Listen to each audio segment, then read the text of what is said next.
Life is Strange True Colors is now on the Nintendo Switch. And there's certainly no export version to Switch button that magically ports everything from a PlayStation or an Xbox over flawlessly.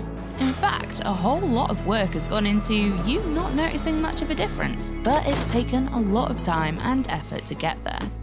To showcase just what it took to bring Alex's journey and the soaring Colorado mountains of Haven Springs to this amazing console, we're going to dive into the development to bring you 7 reasons why you should be excited about its quality. This is gonna be awesome, trust me. Together with developer Deck Nine Games and publisher Square Enix, a team of 30 at Dragon's Lake Entertainment worked solely on the Switch port for a whole year, including programmers, 3D artists, and specialized QA. It was a group effort. This collective of industry veterans have ensured that players will get the same experience on the Nintendo Switch as they would on any other gaming platform, optimized for both docked and on-the-go handheld modes.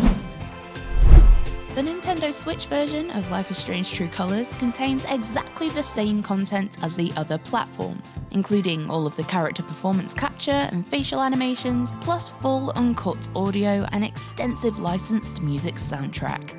You won't be missing a single slice of content and will receive the full uncut game just as it's meant to be. Hell yeah, let's rock and roll. I don't know why I said that. Including if you pick up the Deluxe Edition, featuring the awesome Steph DLC Wavelengths.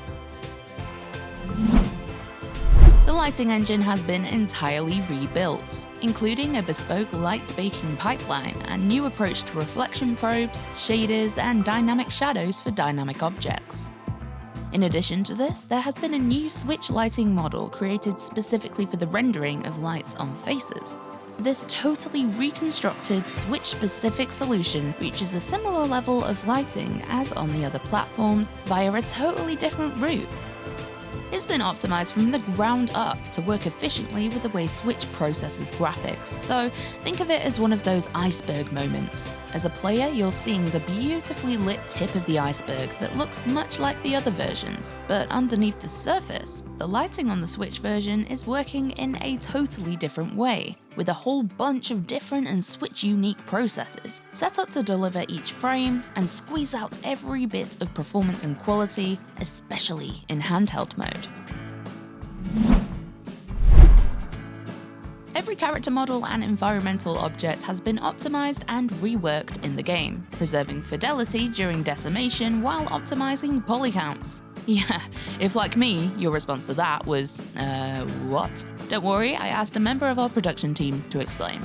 Basically, the number of polygons or triangles have been reduced in most of the models, while still keeping the amount of detail and quality, aka fidelity, within them.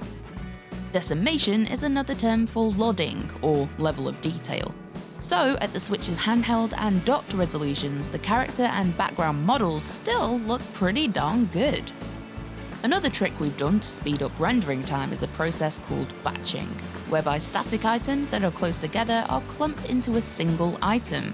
A bunch of plant pots in the flower shop, a pile of rocks by the river, or a set of trees in the park. Where other platforms might treat them all as individual items, the Switch version clumps them together for speed optimization. To put this into perspective, the Haven Springs Main Street saw total scene polygons reduced from 13 million to 9 million. And the processing plant at the mine reduced scene polygons massively from 21 million to 10 million, which, through the genius of game optimization, means it's performant but still looks good. Whew, developers are geniuses. You're a genius. Yeah, great find, Alex.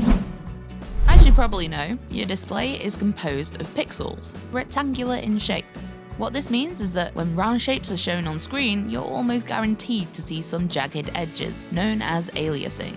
Anti-aliasing refers to a process of eliminating these angular edges and smoothing them out. And for the Life is Strange True Colors Switch port, we implemented a different process to give the best anti-aliasing result without sacrificing performance. My goodness. The beauty of Nintendo Switch is having the best of both worlds. If you fancy a chilled session on your big TV at home, dock the console and settle in on the sofa completely uninterrupted. And within Life is Strange True Colors, we have integrated the AMD FSR technique for when the game is docked, which increases performance at 1080p without a hit to visual quality. We've also built and reworked unique post-processing features, adding in the atmosphere, light shafts, bloom, depth of field, and SSAO. Dude, you have superpowers. That conjure up the unforgettable world of a Life is Strange game. Oh, wow. Hopefully this video has shown just how much time, expertise, and passion has gone into crafting this Nintendo Switch port of Life is Strange True Colors. Thank you for watching, and to all Switch players, see you in Haven Springs.